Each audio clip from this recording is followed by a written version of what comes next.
It's the end of the first half of play. The Golden State Warriors with a tenuous 2-point lead. Against a team like that, you can't let your foot off the gas pedal. All they need to see is one shot go in, and it can start a domino effect. And so we knew we had to keep our foot on the gas pedal, and we did. Curry working against Horford, took his ankles. Not ready to give him back either. Thompson with the hezzy. Bucket. Golden State leads by 10. So far, the Warriors looking like they're starting to put together one of those patented prolific third quarters. Well, they did that in game one as well. A terrific third quarter. They just couldn't stave off a onslaught that the Celtics gave them in the fourth. What Boston did in the second half, fourth quarter the other night, we knew we had to come with a much better focus and sense of aggression, and I thought that started right from the beginning. Golden State trying to close out this third quarter better than they did in game one. Curry cooking a colossal three. They lead by 17. And it's fallen apart for Udoka and the Celtics. That's a disappointing quarter, of course. Had opportunities, came out, jumped out up 9 early, and then turnovers started happening, let them back in the game, and just kind of blew it open. Who with the ball? Launches. Oh! Money! 87-64 as we go to the fourth quarter, and 19-2 third quarter explosion for Golden State. This one feels done. You know the Warriors is a third quarter team. We talked about it. They still came out and was able to go on a run. We just got to be able to answer, and we didn't tonight. It was that 35-14 third quarter that blew it open for Golden State. And this time, Boston did not have a response. Yes, indeed. With that said, NBA fans, what's good? You are now rocking with the best, Ro Parrish. You know what it is, Studio B at Game Time, all presented by YouTube TV, along with the lottery legend, playoff performer Greg Anthony. We've got ourselves a tied series in the NBA Finals, Jack.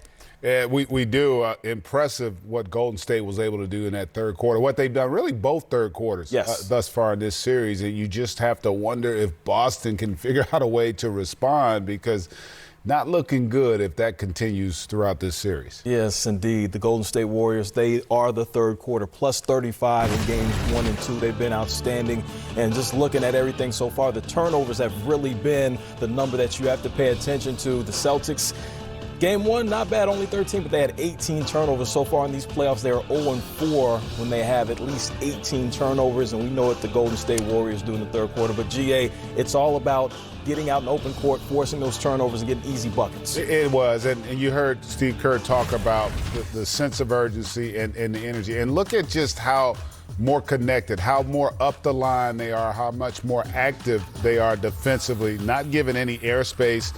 And then more impressively, when they could turn those live ball turnovers into points. You talked about the 18 turnovers. 33 points they get off of those 18 turnovers. And there is just no scenario where you're going to have success in the NBA Finals when you are this careless with the basketball. And what has to concern Boston is it's also their best players. They're the ones that are struggling the most against this good defense. And give credit to Golden State. They are active, they were aggressive, they were really physical. And I just felt like they knocked the Celtics back. They put them on their heels, they made them struggle with their confidence, and then they were able to turn that into terrific offense. Draymond statistically didn't blow you away, but I thought he was really the choreographer of what they were doing. When you looked at it from an offensive standpoint, he's a facilitator, but he's a tone setter defensively. And you saw all the skirmishes he was getting into, and he goes right up to the edge in terms of what's going to be allowed by the officials. And it was what was necessary, I think, for Golden State to get back to even in this series. Dave Chappelle once had the skit, and it was like a habitual line stepper. That's essentially what Draymond Green is. Listen, those 19 turnovers led to 33 points for the Warriors, and Draymond was a big part of that, as you alluded to. And he's always impacting the game, and he does it unapologetically. I'm going to push it to this edge and try to pull back. That don't work. I got to be me. That's not going to stop me from being aggressive or doing what I do on the basketball court. Just got to live with the results. I have to send a message. Guys follow me on that side of the ball. If I'm not sending a message, then who's sending that message?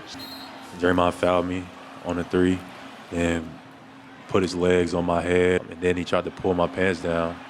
I don't know what that was about, but, that's what Draymond Green does. He'll do whatever it takes to win.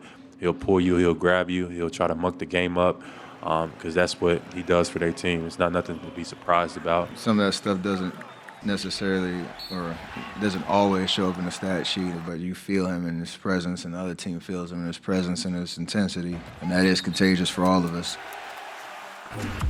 Listen, before this series started, I saw Grant Williams talking about how Draymond was once his favorite player and he was once rooting for the Warriors. I don't think that's the same situation right now. And then you look at somebody like Jaylen Brown, who they showed who was at the finals in 2016 as a college student watching the finals, said, I want to be here. I think he's looking at Draymond a little bit different now, but clearly Draymond knows exactly what he's doing, and the Warriors love him for it. Yeah, he's playing the mental chess game with Boston, and they haven't handled it well. He's kind of been able to impose his will, his physicality, his intensity, and he talked about it. His team responds to that. And, you could argue Draymond, when you look at statistically the impact he has, there's probably nobody who has fewer stats that impacts a game more that I've ever seen than Draymond Green. He just really has an energy about him and an understanding. The thing that makes him special, too, is while he may not show it in the stats, he has so many high IQ plays that lead to opportunities, whether it be on the defensive end or the offensive end for his team. And they have a culture there where they understand and appreciate his true value. They understand how he impacts winning. And he was on full display in that game. And he did push the envelope a little bit. And under normal circumstances, he probably does get ejected after that situation with Jaylen Brown. Some would say cooler heads prevail from the officials. If you like that color green, in Boston, they probably were a little frustrated that there was not more allowed. And that's going to be an interesting storyline to follow for the rest of this series. It wasn't that long ago where he got suspended for a game, and a lot of people will say that changed the outcome of that series when they were up 3-1. And there could be a scenario moving forward, because I don't think it's going to get less physical. Right. I think you're going to see, and this is what happens in postseason basketball. Boston set a tone in that fourth quarter, game one. Golden State said, okay, I see your tone. I'm going to raise you in game two. Now we have to see if Boston can elevate their level in game three and force Golden State to try to ratchet it up. Speaking about elevate, Jordan Poole had that big shot right before the fourth quarter, the youngest player in NBA Finals history with at least 5 threes. What about his impact so far, especially in game two? He's going to be so valuable to them, because if you really look at it, but for the defensive effort of Golden State, from an offensive standpoint, their numbers weren't overwhelming. Jordan Poole was the one guy off the bench from an offensive standpoint that really was able to complement what Steph did. Those 17 points were huge in this game, but more importantly, the confidence it gave him, because he had been struggling for a while this postseason. And so for him to finally see the ball go through and doing it against a really good team in Boston, I think that bodes well as they get ready to head back to the East Coast. 2 of those big threes in that third quarter where Golden State was huge. Game 3 is on the way. We can't wait to watch it. Got more to come on Game Time. It is a coaching carousel.